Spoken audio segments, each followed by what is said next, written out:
말씀을 보십니다. 말씀은 사무엘하 24장 1절에서 10절 말씀을 한 절씩을 교독을 하겠습니다. 여호와께서 다시 이스라엘을 향하여 진노하사 그들을 치시려고 다윗을 격동시키사 가서 이스라엘과 유다의 인구를 조사하라 하신지라. 이에 왕이 그 곁에 있는 군사령관 요압에게 이르되 너는 이스라엘 모든 지파 가운데로 다니며 이제 단에서부터 베르세바까지 인구를 조사하여 백성의 수를 내게 보고하라 하니 요압이 왕께 아뢰되 이 백성이 얼마든지 왕의 하나님 여호와께서 100배나 더하게 하사 내 주 왕의 눈으로 보게 하시기를 원하나이다. 그런데 내 주 왕은 어찌하여 이런 일을 기뻐하시니까 하되 왕의 명령이 요압과 군대 사령관들을 전청하니라. 요압과 사령관들이 이스라엘 인구를 조사하려고 왕 앞에서 물러나서 요단을 건너 갓 골짜기 가운데 성읍 야로엘 오른쪽 곧 야셀 맞은편 쪽에 이르러 장막을 치고 길라앗에 두고 단기 무시자리에 두고 또 하나의 일어서는 시돈으로 돌아서 두루 견고한 성에 이르고 휘 사람과 가나안 사람이 모든 성읍에 이르고 유다 남쪽으로 나와 브엘세바에 이르니라. 그를 우리가 군대를 두드러나 얻어야 할 수는 안에 예루살렘에 이르러 요압이 백성의 수를 왕께 보고하니 곧 이스라엘에서 칼을 빼는 담대한 자가 80만 명이요 유다 사람이 50만 명이었더라. 그 백성을 조사한 후에 그의 마음에 자책하고 다윗이 여호와께 아뢰되 내가 이 일을 행함으로 큰 죄를 범하였나이다. 여호와여 이제 간구하나니 종의 죄를 사하여 주옵소서. 내가 심히 미련하게 행하였나이다 하리라. 아멘. 또한 여러분들 더위에 건강들 하셨죠? 네, 몸 잘 챙기시기 바랍니다. 모든 소설이나 전기, 영화 이런 모든 스토리들은 중간에 많은 곡절을 겪게 되지만은 결국 끝에 가서는 멋진 대미로 끝을 내는 것을 볼 수가 있습니다. 이것을 우리는 해피엔딩이다라고 이렇게 말합니다. 다윗의 생애가 기록된 사무엘 하서의 마지막 장 본문 사무엘 24장인데 그런데 사무엘서의 저자는 사무엘 하서를 해피엔딩으로 마감하지 않고 오히려 또다시 다윗의 엄청난 실수를 하나를 거론을 하면서 이 실수가 얼마나 하나님의 마음을 서운하게 했는지 이스라엘 사람들에게 큰 피해를 줬는지 7만 명이나 되는 사람들이 어려움을 당하는 이런 아주 비극적인 사건으로 사무엘 하서의 마지막을 장식하고 있는 말씀을 우리가 보게 됩니다. 그러면 성경은 하나님의 감동으로 쓰여진 책이다. 우리 모두 잘 알고 있죠? 성경은 역사나 과학 또 윤리나 이런 것을 무시하지 않으나 그러나 교과서처럼 역사적 사실을 증명한다거나 전달하기 위해서 쓰여진 책이 아니라는 사실인 것입니다. 우리를 향한 하나님의 구원과 사랑의 메시지를 전달하기 위해서 기록된 책이기 때문에 다윗의 실수로 본서를 마감하는 이런 저자의 의도, 곧 성령님의 깊은 의도를 이해를 하는 것이 매우 중요하다고 할 수가 있는 것입니다. 고린도전서 1장을 보니까 하나님께서 우리를 사용하실 때에 우리 가운데 문벌 좋은 자, 자기가 또 하고 존경받는다고 이렇게 생각하는 사람을 쓰는 것이 아니라 전혀 무지하고 또 나는 정말로 못났다 이렇게 생각하는 사람을 당신의 일을 맡겨서 그 사람을 통해서 일을 하시는 것을 우리는 볼 수가 있습니다. 네. 그럼 하나님께서 40년 동안 광야에서 촌노로 늙게 하셔가지고 기운을 다 빼고서 사용하시는 것을 우리는 볼 수가 있습니다. 그럼 베드로도 보면은 열정적이고 강직한 사람이었는데 훈련 마지막에 큰 실수를 범하게 함으로 씻을 수 없는 오점을 가지고 사도적인 사역을 감당하게 하는 이런 모습을 우리가 보게 됩니다. 또 바울은 지성적이고 똑똑한 사람이지만 하나님은 그를 바로 똑똑한 사람일 때 사용하는 것이 아니라 14년이라는 기간 동안 초야에 묻히겠습니다. 그가 바나바의 도움으로 후일에 예루살렘 교회에 인정을 받고 안디옥 교회의 파송으로 선교 사역을 감당하게 되는데 가는 데마다 사람들에게 멸시를 당하고 핍박을 어마어마하게 당하게 됩니다. 고린도후서 1장에도 보니까 사소망까지도 끊어져 사형 선고를 받은 줄 알았다라고 사울은 고백을 하고 있어요. 그것으로도 부족해서 그의 몸에는 늘 고통을 주는 사탄의 가시가 있어서 그를 계속해서 평생 동안 고통스럽게 하는 것을 볼 수가 있다 이겁니다. 다윗은 일찍 사무엘을 통해서 성령의 기름 부음을 받고 또 얼마나 그의 믿음이 출출했는지 소년 시절에 바로 이스라엘의 아무 장수도 감히 대항할 수 없는 이 골리앗이라는 아주 거대한 장군을 물맷돌로 물리쳤던 이런 놀라운 사람인데, 그런데 이런 사람을 하나님이 바로 사용하지 않고 오랜 기간 동안 사울 왕에 의해서 도망의 어려움을 계속 겪게 합니다. 이방 땅까지 도피 생활을 해야 되는 절박한 세월을 삽니다.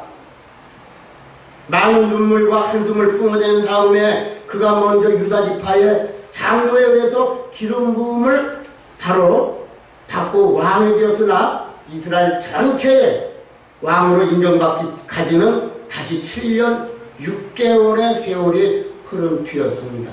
이렇게 모든 사람이 이제 세상에서 가졌던 자기의 어떤 생각을 하나님께서 다 빼버리고 구겨졌던 모습을 모두 빼서 다 제거한 다음에 하나님은 하나님의 일을 맡기시는 것을 볼 수가 있습니다. 아멘. 잘나고 똑똑하기 때문에 하나님이 쓰는 것이 아니라 우리의 가치와 그것은 인식입니다.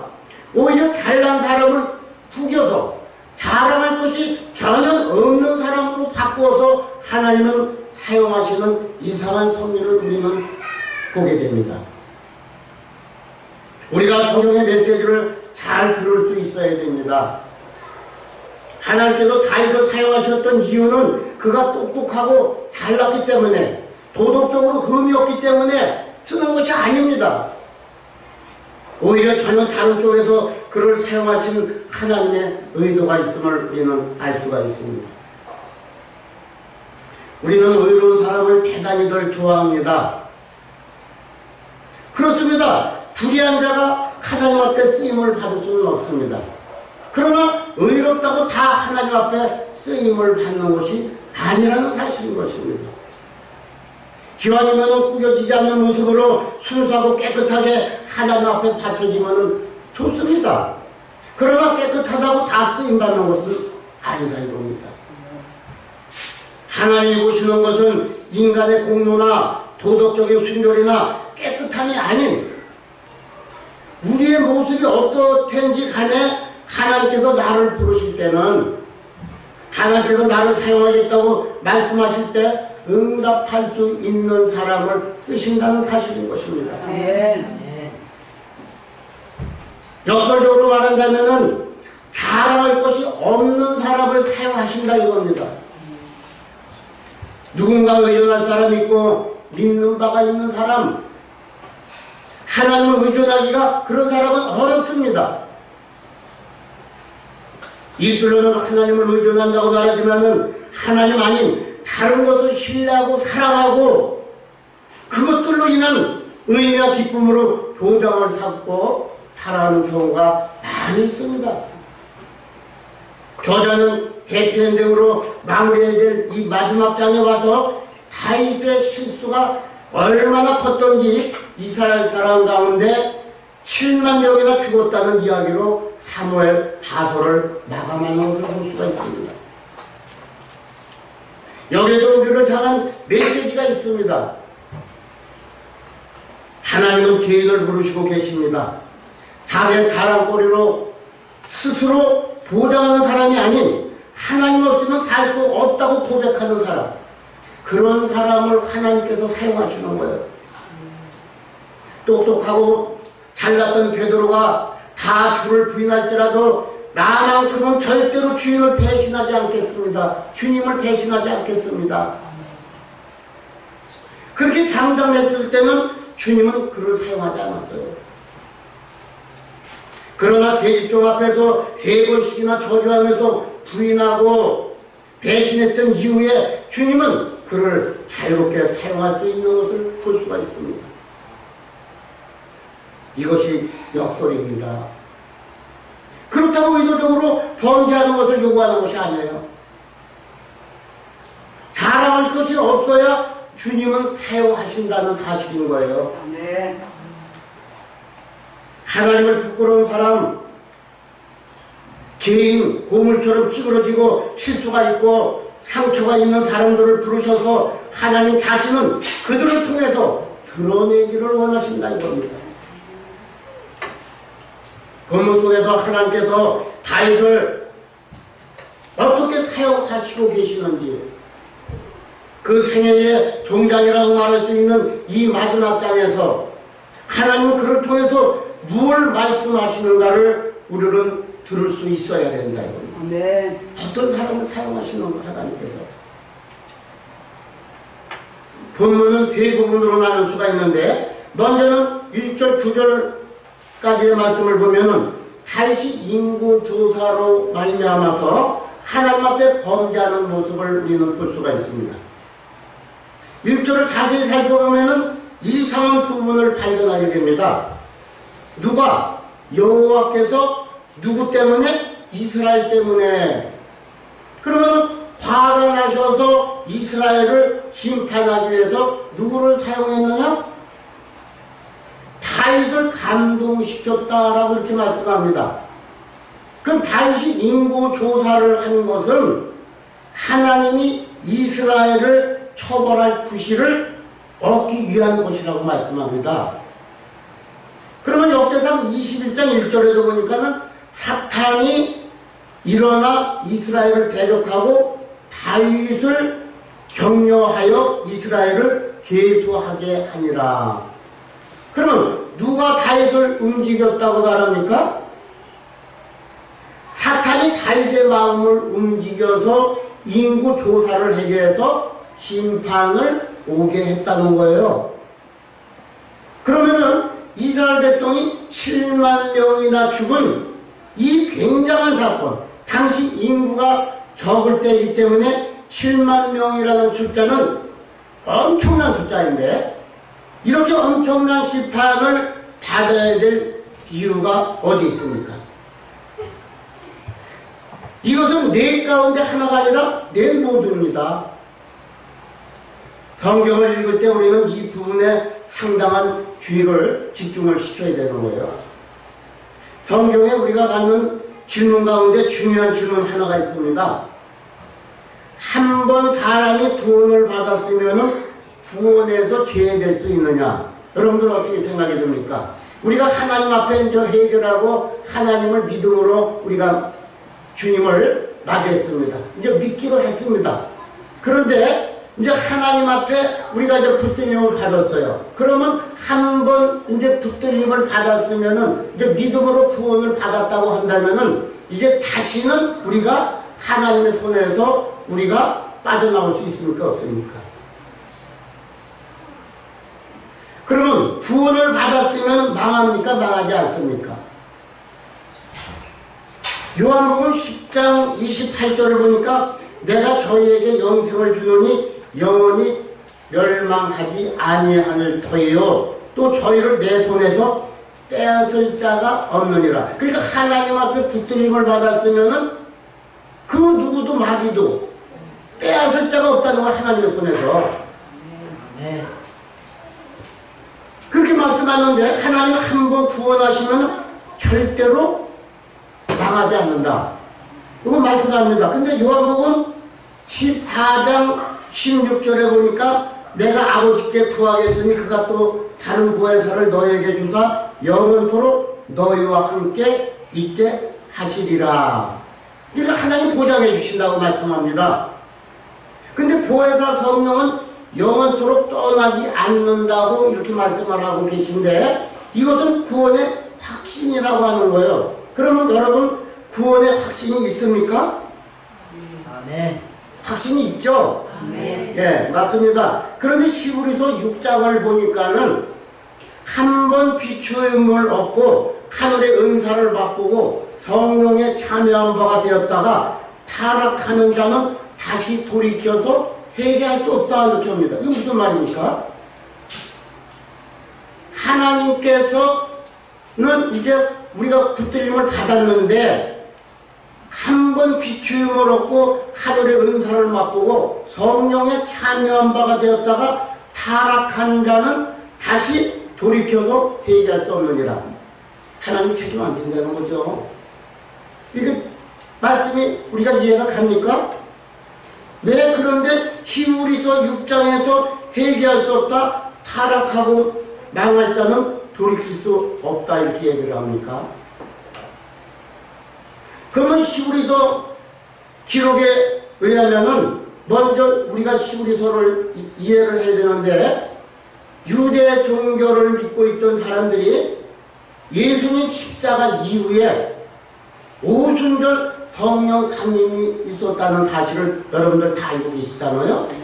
그러면 구원만 믿고 예수님의 오심을 부인하던 많은 유대인들이 주님께로 돌아왔어요. 그러면 3,000명, 5,000명이나 많은 숫자들이 제사장의 무리들이 많이 주께로 돌아왔습니다. 그리고 교회가 계속 성장을 하기 시작을 합니다.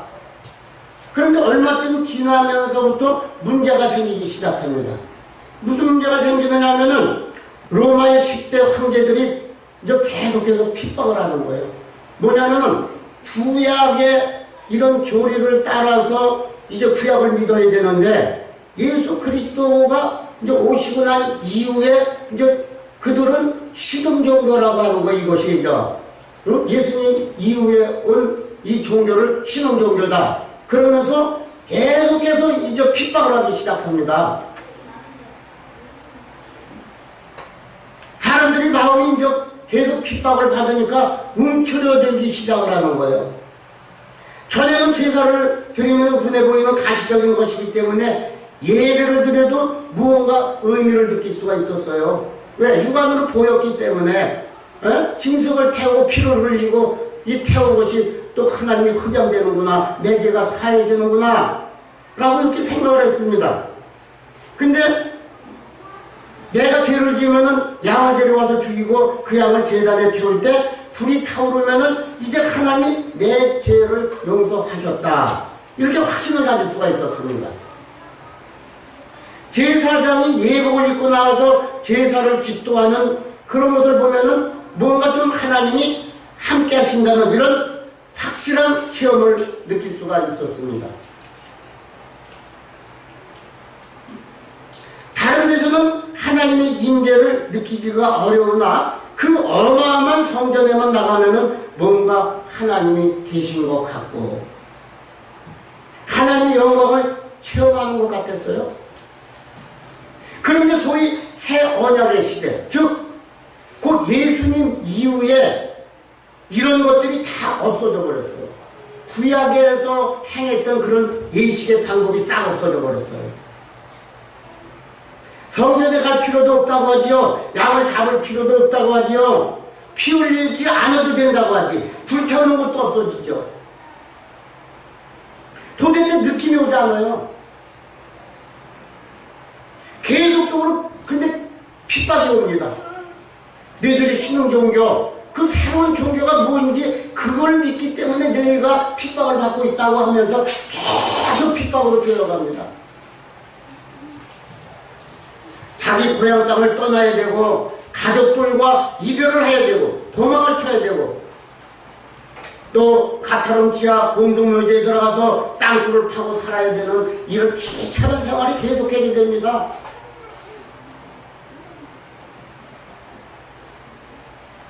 근데 이런 세월이 시간이 지나면서 이제 연속이 되니까 사람들 마음 가운데 어떤 마음이 드느니까 어떤 마음이 드느냐 하면 회의가 오기 시작합니다.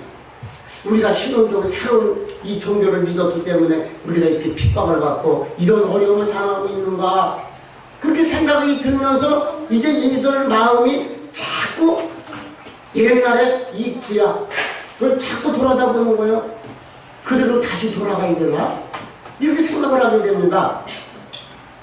더구나 더 어려운 문제가 있는데, 그것은 유대 제사장들은 로마 정부와 결탁이 되어서 기독교를 로마 정부를 대적하는 신흥 종교로 시구하면서 계속해서 핍박을 하게 됩니다. 그러면서 너희들이 못 사는 것은, 너희들이 지금 저주를 받는 것은 너희들이 전통신학, 즉 구약을 버렸기 때문이다라고 자꾸 말하고 있는 겁니다. 계속 공격을 해야 됩니다. 이러는 동안에 사람들의 마음이 처음에는 강력한 복음의 역사 앞에서 결단하고 돌아섰는데, 시간이 지나면서 핍박이 계속 가중되고 형편은 계속해서 풀리지 않죠. 예수님이 빨리 오시면 좋은데 금방 오시겠다고 하는 분이 아무리 하늘을 쳐다봐도 구름 조각 하나 안 보이는 이런 현실 앞에서 그들은 자꾸 마음이 흔들리기 시작합니다. 사람들의 마음에 슬며시 뒤돌아보기 시작하는 거예요. 야, 우리가 구약으로 다시 돌아가야 되겠다. 옛날 예배 방식으로 다시 돌아가야 되겠다. 마음들이 전부 동요되기 시작을 합니다. 그리고는 자기들이 버렸던 옛 종교로 많은 사람들이 돌아가기 시작합니다. 우리가 새로 믿는 이 종교는 아닌가 보다. 그리고 양을 세워야 된다고 하면서 옛날 예배 방식으로 돌아갑니다. 예수님의 오심과 십자가의 가치를 무효화하는 이런 움직임이 서서 일어나기 시작을 합니다. 예수님 오시기 전에 구약으로 돌아가는 거예요. 성령의 역사를 부인하고 예수님의 십자가의 가치를 무효화하고 하나님의 은혜의 역사를 거절하고 있는 사람들을 향해서 저자는 벼락같이 소리를 지릅니다. 지금의 어느 때인데 그따위 소리를 하고 있느냐? 뒤로 돌아가면 사죄할 방법이 없다. 그래서 이 말이 나오고 싶어요. 정신 차려라 하면서 혼쭐을 내고 있습니다. 성경이 우리에게 모순된 것처럼 이야기할 때가 많이 있습니다. 무슨 이야기할 때 들은 바 모든 것을 우리가 더욱 상간찐이 혹 흘러갈까 염려하노라. 천사들과 하신 말씀이 견고하게 되어 모든 범죄함과 순종치 아니함이 공변된 도움을 받거든 우리가 이같이 큰 구원을 등한히 여기면 어찌 피하리요. 구약의 모세를 통해서 주셨던 율법을 거스린 사람들에게는 합당한 보응이 있는데 그 아들 예수 그리스도를 통해서 구원받은 새 언약의 백성은 더욱 그 책임이 무섭고 크다는 겁니다. 이것은 옛생활로 돌아가려고 하는 사람들에게 주시는 경고였어요. 옛생활로 다시 돌아가면 안 된다. 구약으로 다시 돌아가면 안 된다. 그러나 다른 한편으로 나는 죄인이어서 도저히 하나님 앞에 설 수가 없다고 좌절하는 자에게는 하나님이 뭐라고 말씀하십니까? 로마서 8장에 보니까 아들까지도 내어주신 분이 네가 구하는 모든 것을 은사로 주시지 않겠느냐. 누가 너를 송사할 수 있겠느냐. 누가 너를 정죄한다고 말하느냐. 이 땅에 있는 어떤 것도 천사들이나 피조물이나 높은 것이나 낮은 것이나 어떤 것도 그리스도의 사람에게서 끊을 수 없느니라고 주님께서는 단호하게 말씀하고 있습니다. 아멘. 내가 좌절할 때 이런 경경의 말씀으로 우리의 마음이 힘을 얻어야 된다 이겁니다. 아멘. 그러나 반대로 우리가 교만하게 되고 삐뚤어진 삶을 살 때는 심판하고 책망하시는 주님의 음성을 듣고 가슴이 떨려야 되는 거예요. 아멘. 잠을 못 이루어야 되는 것입니다. 죄를 짓고도 어떻게 잠을 잘 잘 수가 있겠습니까? 그럴 때 두렵고 떨림으로 하나님 앞에 설 수 있어야 된다 이겁니다. 아멘. 마귀로 틈탈 기회를 주면은 절대로 안 되는 거예요. 주로 마귀는 어디로 역사하느냐 하면은 감정을 통해서 역사합니다. 본문 1절에 보니까 감동시킨다는 말이 나오는데 언어에서 보면 충동시키다, 자극하다, 심사숙고하다 이런 말씀으로 되어 있어요. 그러면 깊은 생각 가운데서 일어나는 마음이 아니라 순간적인 감정의 변화를 묘사하는 단어입니다. 충동에 의해서 사는 사람들은 느낌에 의해서 삽니다. 그럼 다윗의 마음에 갑자기 인구를 헤아리고 싶은 생각이 올라왔어요. 그럼 마귀는 항상 이런 자극적이고 충동적인 감정에 의해서 살기를 좋아하는 이런 사람들의 배후의 감정으로 역사하게끔 한다 이겁니다. 기분 나쁘게 만들고 또 자존심 상하게 만들고 그래서 우리로 하여금 범죄케 하는 거예요. 사람이 느낌을 갖고 살아야 물론 풍성한 인생을 살 수가 있습니다. 꽃을 보면 좋아할 줄 알고 좋은 음식을 먹을 때 또 우리가 그 맛을 느끼면서 우리가 좋은 생각을 또 갖고 기분이 좋아야 됩니다. 그러나 중요한 것은 분위기가 너무 민감한 사람이 늘 분위기 감정 때문에 범죄하기가 쉽다는 겁니다. 아무리 하나님 말씀해도 내 기분 나쁘면 다 틀렸다고 이렇게 거절하는 사람이 많아요. 다윗이 지금 왜 넘어졌느냐? 감정 때문에 넘어졌습니다.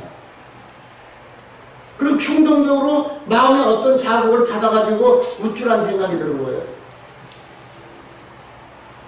내가 다스리는 나라가 얼마나 큰지 한번 인구를 좀 조사해보자.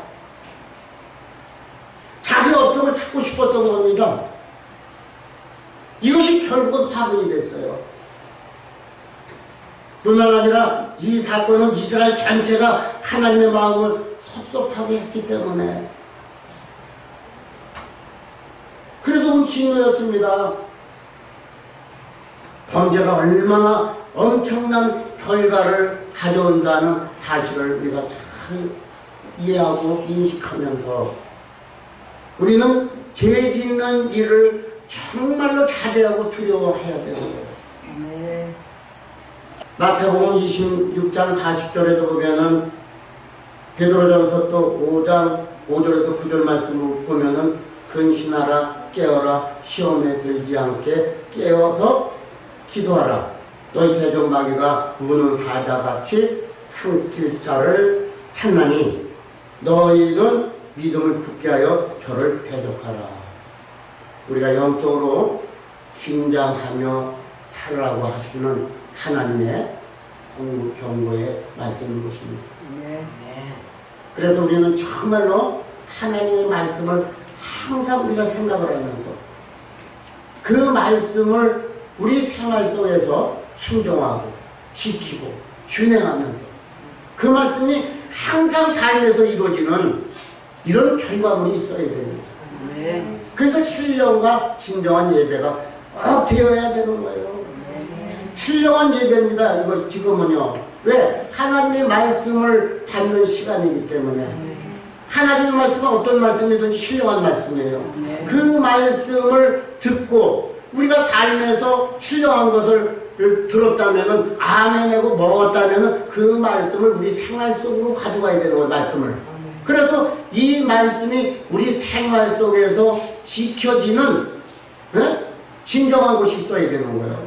그러니까 신령한 것은 위에서 내려온다고 한다면은 진정한 것은 내 삶에서 지킨 실천하는 삶이 하나님 앞에 올려지는 것은 진정한 것이에요. 그러니까 신령과 진정, 내려오는 것과 또 올려주는 삶으로 지켰던 순종한 삶이 지켜졌던 이 삶이 하나님 앞에 받으시는 이 진정한 것. 그래서 신령과 진정, 이것이 같이 가야지 우리는 정말로 하나님이 주시는 그 모든 약속의 축복이 우리 생활 속에서 꼭 우리가 이루어진다는 이 사실을 우리가 깨달으면서 정말로 하나님의 말씀을 듣고 아멘으로 끝나는 것이 아니라 말씀을 내 생활 속에서 지키는 진정한 것이 꼭 올라가는 것, 하나님 받으시는 게 있어야 돼. 갖고 주신다는 사실을 우리가 이해를 하면서 하나님의 말씀을 잘 우리 삶에서 삶으로 지켜지는 이런 삶이 여러분들 가정 속에 있어서 꼭 주님이 받으시고 주신다는 이 사실을 여러분들이 잘 기억을 하면서